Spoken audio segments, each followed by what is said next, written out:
adictos americanistas.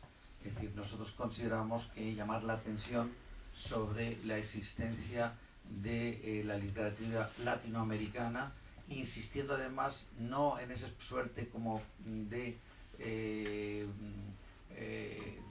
río que se esconde, sino insistiendo incluso en los momentos en que la correspondencia no es tan, digamos, fluida como otros momentos. Yo creo que es importante. Y creo que es importante, además, lo he dicho en esta casa, yo creo que en alguna otra ocasión, creo que es muy importante que dejemos ya de hablar de literatura española. Ya está bien. Hay que hablar de literatura escrita en español.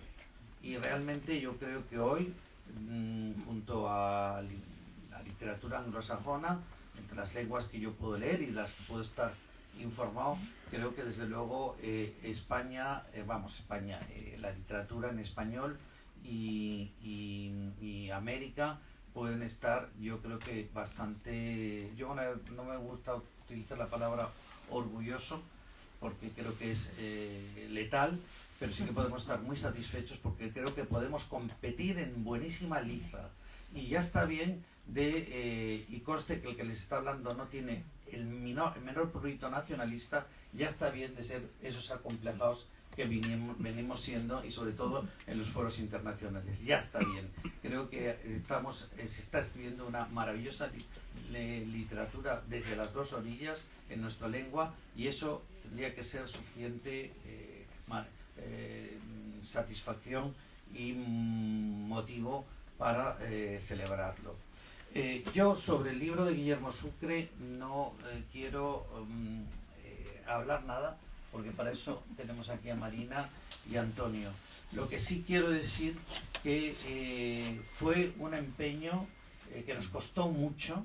Es decir, Guillermo era una persona, aparte del grandísimo poeta que reconoceréis a través de sus poemas recogidos en la segunda versión, era una persona bastante renuente a recoger su obra.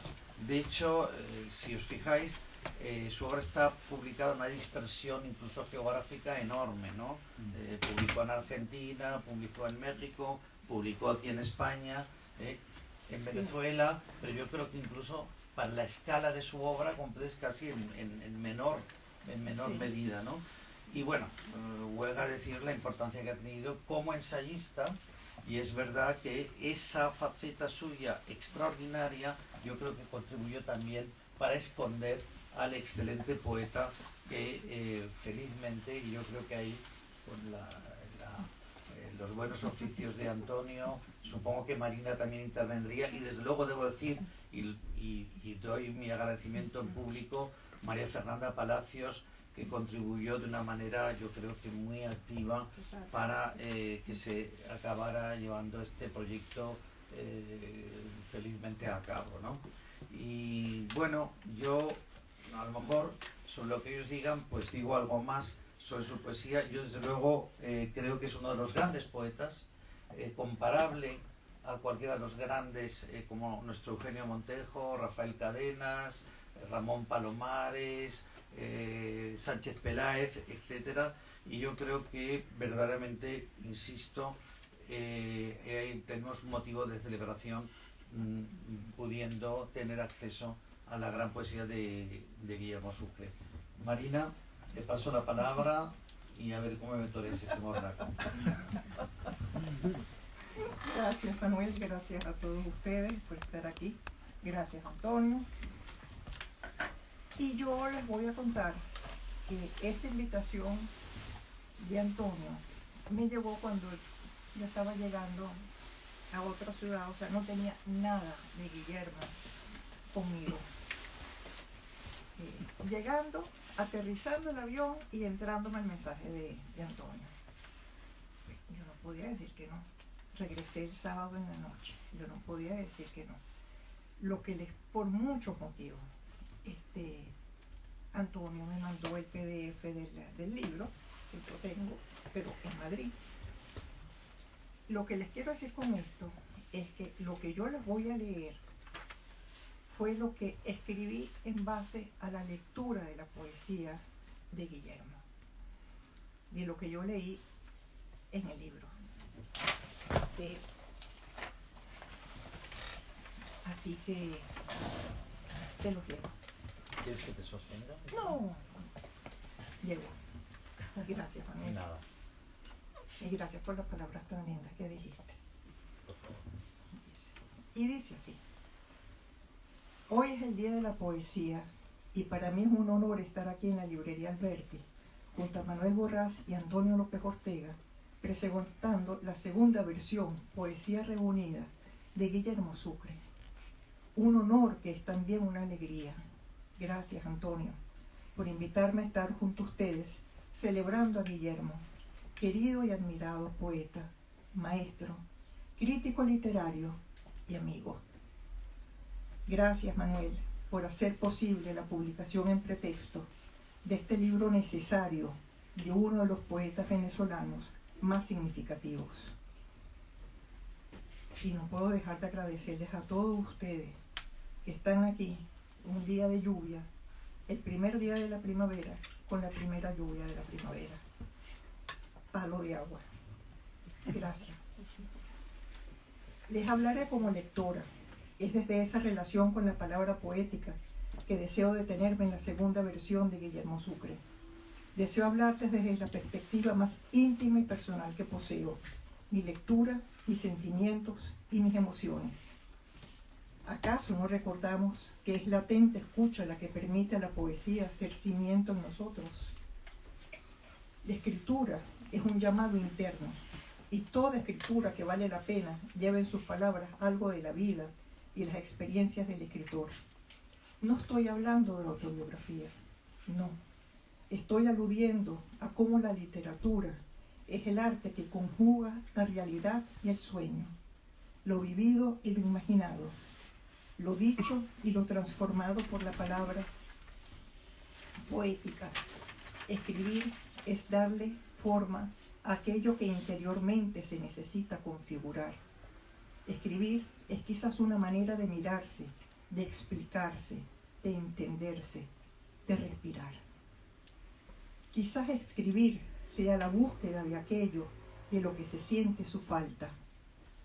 Lo que quiere ser dicho muchas veces puede que se condense en un verso, quizás en dos. Ese decir sucede allí donde una imagen se impone y usualmente relaciona elementos que posteriormente se entrelazan en el poema. Me refiero al ritmo, a la tonalidad, a la respiración que marcará el tempo del poema. En la poesía de Guillermo Sucre, la vastedad, el exilio, la intemperie, la mirada, la respiración, el verano, son palabras que lo acompañan a lo largo de su escritura poética. Ellas son portadoras de una conciencia que se conjuga con la memoria, y es en esa unión que el poeta, quizás sin pretenderlo, nos tiende un hilo para leer en él lo que nos lee también a nosotros, sus lectores. No hay un progresar, hay un ahondarse, hay un irse reconcentrando, siempre más hacia adentro y con frecuencia en el espacio donde la vastedad, esa vastedad que ya aparece en sus primeros poemas y que dará título a su penúltimo libro, podemos percibirla como vacío, pero también como la inmensidad que se extiende ante la mirada. A veces es una, a momentos es la otra. A veces la vastedad alude a un vacío, otras es una gran extensión, esa que se pierde en el horizonte. Y es quizás en el espacio que se abre entre ambos significados, es decir, entre la carencia, lo que falta y lo grande, que señala una inmensidad que respira el decir y la palabra de Guillermo Sucre. Y para recalcar este irse concentrando, les señalo que si en los primeros años 60 dijo, dispongo de lo que me dispone, en 1976, en las inflexiones de la mirada, dice, no vivir siempre escogiendo, vivir lo que nos escoge. Hay una entidad superior que es la pasión con la que se escribe. pasión que encuentra un tono, su tono. El hombre ha creado el lenguaje, pero simultáneamente el lenguaje lo crea a él. En esa entrega va la vida y el destino que la escritura, la palabra, configura en el poeta. Esa pasión que es el lenguaje es un padecer, sí, pero también es uno de sus poemas, nos dice que somos la luz que sigue a la frase iluminada en el insomnio. Dentro de la oscuridad de la noche y con los ojos abiertos en ella, la luz es la de la escritura que ilumina al poeta en su desvelo. ¿Qué es la escritura? ¿Qué es esa palabra tras la que la vida va? En La Vastedad, que es su penúltimo libro publicado, nos dice: escribir no el orden, sino el ritmo de la vida, un ritmo que conocemos, desconocemos y reconocemos solo por la respiración de la escritura. La respiración es un ritmo, pero respirar también tiene su disciplina. Hay que amoldarlo al cuerpo, al movimiento. Eso lo dice Guillermo en un poema. En sus primeros libros, la poesía de Guillermo Sucre respira con fluidez.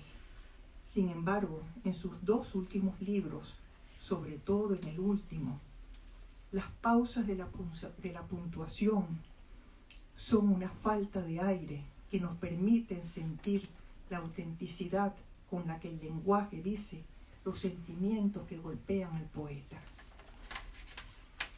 Y dice, y cito a Guillermo: qué poco pudimos darte, tierra. Antes sentí que los mejores dones, como en los partos, nacían del dolor. Ahora sé que el dolor puede secarnos y ya solo somos sensibles a la rabia diaria de la vida que no logramos vivir ni rehacer. Y así pervertimos. Escribir, cierro, ahí termina la cita de Guillermo. Pervertir es dejar que un nuevo aire se instale en el poeta a través de la palabra. Recuerdo a Seferis, quien en sus diarios dijo que la poesía tiene sus raíces en la respiración humana. Respirar en la palabra que se escribe es un compromiso ético de envergadura. Y los principios éticos fueron siempre asumidos con voz clara, integridad y autenticidad por el querido y admirado Guillermo Sucre. Fue este uno de los compromisos que caracterizó no solo su escritura, sino también su vida. En La Máscara, la transparencia, que es su libro de ensayos sobre poesía latinoamericana, afirmó: toda obra que se funda en el rigor del lenguaje supone una ética de la escritura. Subrayo, de la escritura y no simplemente del estilo. En estos tiempos me conmueve mucho su último libro, la segunda versión. Es el libro que profundiza el tono y la penumbra que ya se anunciaba en La Vastedad, donde el fin y lo siempre último son maneras de mencionar a la muerte. Y cito a Guillermo: lo que cuenta de la vida, de la escritura, es que no sea infiel a la muerte, al silencio. La segunda versión es el libro de la decepción, del desencanto, el fracaso, el escarnio, la rabia y la penumbra. Allí ya no encontramos la luz que ilumina la poesía de sus primeros libros. El verano pasó y la luz ha menguado, también la respiración. En este último libro, los poemas utilizan signos de puntuación. Son las pausas que las emociones necesitan para seguir diciéndose. La palabra de Guillermo Sucre en este último libro publicado tiene necesidad de tomar aire y respirar. Muy distinto de sus primeros libros, donde el verano, la luz, el erotismo, la escritura, son un sostenido fluir. Allí todo fluye, como el Orinoco de su infancia, con escasos signos de puntuación. En cambio, en la segunda versión, dice: me fui quedando rezagado en el mundo y ahora solo veo con los ojos de la penumbra, no de la penuria. La penumbra puede ser una gracia, no obstante su tormento. Hay 3 poemas que me tocan, que me hacen cerrar el libro para quedarme dentro de ellos. Uno de ellos es apenas ayer, es el poema a la madre, a la memoria, a la infancia, que tiene la experiencia del desamparo y la muerte. El otro es la vida aún. La vida y la coma que le sigue es donde el poeta respira, quizás piensa, para terminar diciendo aún. Es el poema en el que la vida es un todavía. Es el poema donde todavía la vida es el poema. Es el poema que inicia con una pregunta: ¿dónde quedó la alegría de vivir? Una pregunta que inicia, que abre a otras muchas. Hay desconcierto y desconocimiento de esa vida que es ahora presente y que no refleja la que fue. ¿Cómo no recordar a Quevedo de su A de la vida? Nadie me responde. En Quevedo asiste lo vivido. En Sucre, la vida aprende a vivir su único rostro, su secreta agonía. Y digo yo, una agonía secreta, una angustia callada, un morir reservado. El tercer poema al que quiero hacer mención es El último dominio, un poema muy doloroso que nos recuerda al último del Berlín. Y quisiera terminar leyendo el final de ese poema grande que no podemos sino agradecer a Guillermo Sucre, El último dominio. El poeta para quien la ética y la estética del lenguaje estuvieron siempre indisolublemente unidas. A Guillermo, el poeta, el amigo que me llamaba Gasparova.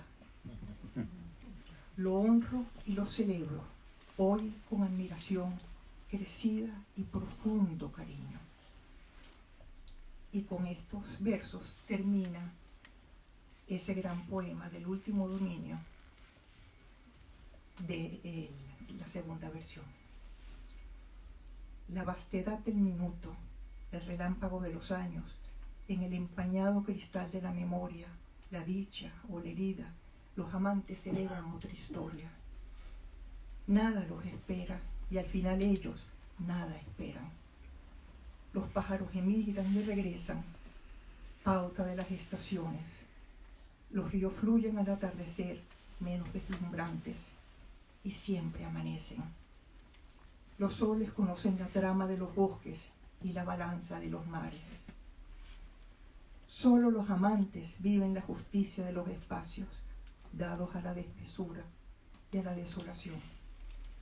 No renacerán como el rosal entre las enamoradas cenizas, pero el viento que sople sobre ellas removerá algún día su fragancia.